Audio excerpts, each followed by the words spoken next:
Hey guys, today we're back with another firearms review, and today on the channel we'll be reviewing the Bodyguard 2.0 by Smith & Wesson. Stay tuned for this one.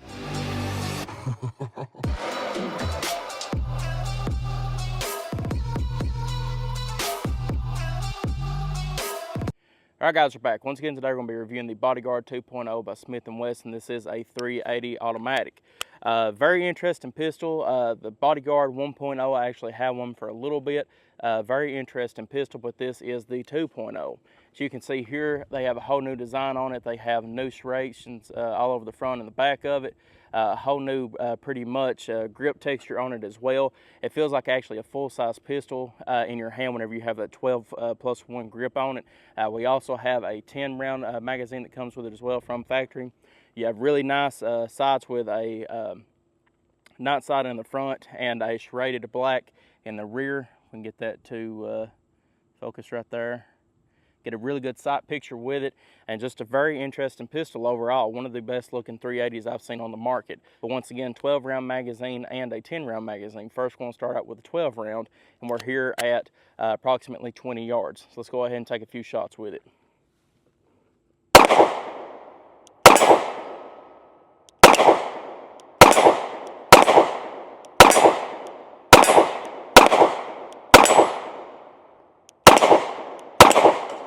There we go.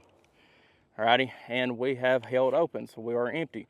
A little bit of a snappy gun. Once again, it is a 2.8, 2.9 inch barrel, if I'm not mistaken. That being said, though, guys, this right here is something that you really want to put in your pocket and carry along. It's easier to carry it with this 10-round magazine in your pocket than the 12+1, but the 12+1 does feel better. Here is the 10-round capacity. Like I said, I've got bigger hands and I can almost get a full grip on it. As you can see here, my pinky's wanting to slide off of it, but I can still almost get a full grip. So once again, let's see how it looks in my pocket. Go ahead, slide it in here. So as you can see, it does outprint a little bit, but once again, more than likely you'd actually have it in something to keep the trigger from being pulled. I just have it in my pocket right now on a dead cylinder, but this right here is made for something to carry in your pocket, and that's what I really do love about it. Let's go ahead and load one into the chamber, and we'll go ahead and take a few more shots with it.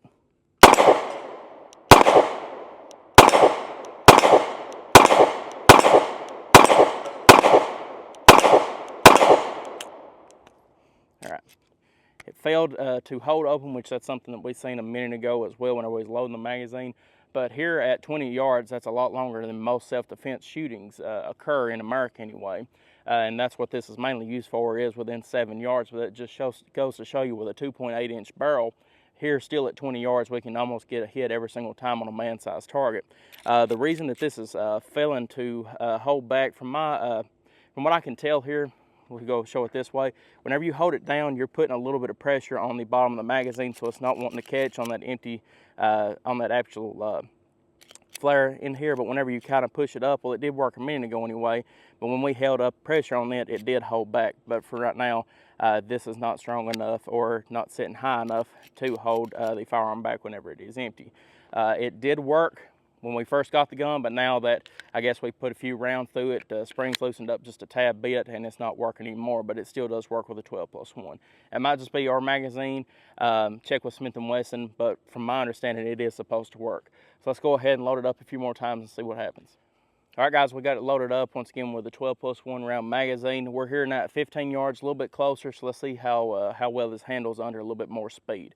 You should feel this trigger on this thing. The trigger is amazing, which we'll check it out right here in a second. Let's go ahead and take a few more shots.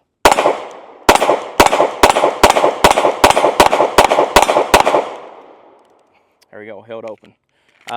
Once again, that magazine right there is working perfect. A little bit stiff. It's hard for us to get that 12 round, that last 12th round in it. So that being said, whenever you're doing that, just maybe put it in overnight, and hopefully that spring will lose a little bit of its tension.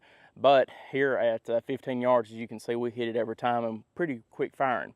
Go ahead and step over here to the left of me, and let's take a quick look at that trigger. So, with this trigger here, new flat face trigger, feels amazing. Let's go ahead and make sure we are empty. All right, so here is the take up on it. Here's your wall, snap. Very, very good trigger. Reset, right there's your reset. That is, that's a very, very nice trigger, especially on a gun this small.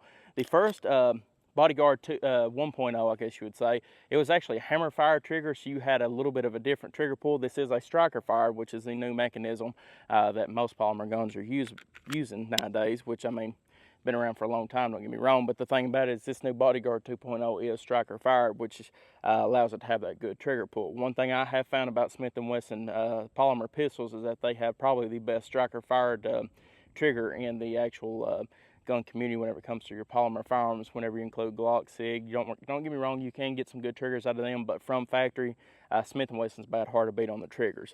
So let's go ahead and load our last 10 round magazine, and let's see, just take some one hand shooting, say from the pocket.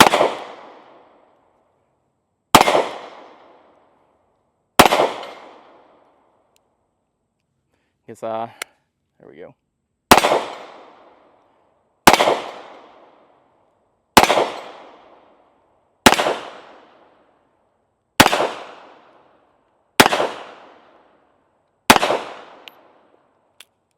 All right, empty.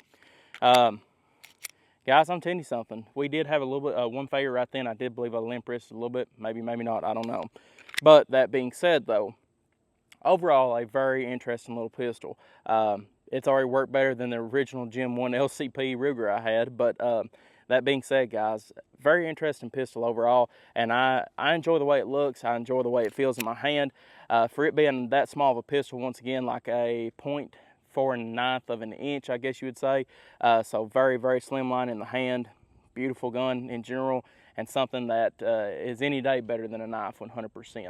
And plus, too, one thing that you always have to remember with concealed carrying is that if you are uncomfortable with the gun that you're carrying, you're less likely to carry it.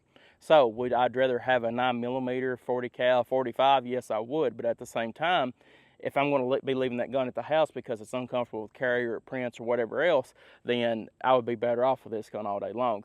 380, there's a little bit of, you know, should I carry it? Should I go up to a 9mm, whatever else?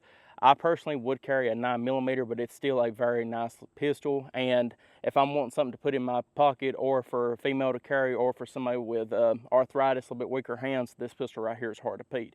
But once again, though, I'm not downing it. I just don't really care much for the 380 round in general. But once again, I'd rather have this than a knife any day of the week. So guys, I appreciate y'all viewing as always. If you have any questions or comments on the Smith & Wesson Bodyguard 2.0, leave it in the comment section below and I'll get back to you as soon as possible. But once again, thank you to Smith & Wesson for sending us this pistol to review for you all today. And once again, guys, thank you for viewing as always. Like and subscribe for more gun reviews, and I'll see y'all in the next video.